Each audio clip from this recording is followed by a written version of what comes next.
দোলনার দোল শৈশবের রোল, তাই না?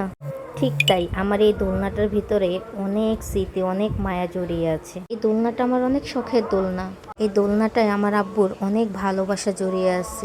প্রায় 7 বছরের আগের কথা, সেই লকডাউনের সময় আমি আমার বাবার বাড়িতে একদিন রাত্রেবেলা আমাদের দরজার সামনে বসে বসে বলছি, আব্বু 2 গাছের মাঝখানে একটা দোলনা হলে খুব ভালো হতো, আমি বসে বসে দোল খেতে পারতাম। সেই কথা শুনে আমার আব্বু সারা রাত হয়তো ঘুমায়নি। ভোরবেলা খুব সকালে দিয়ে দোলনা বানিয়ে আমাকে ডাকছে, হ্যাপি আয় দোলনা খা, দেখ তোর জন্য দোলনা বানিয়েছি।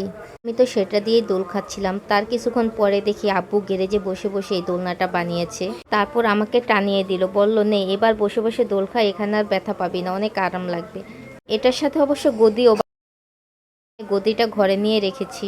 আমি যখন দোল খাই আমার আব্বু 2 চোখ ভরে দেখে, কারণ তার খুব ভালো লাগে। আমার আব্বু বলে শৈশবকে কখনো ভুলে যেতে নেই।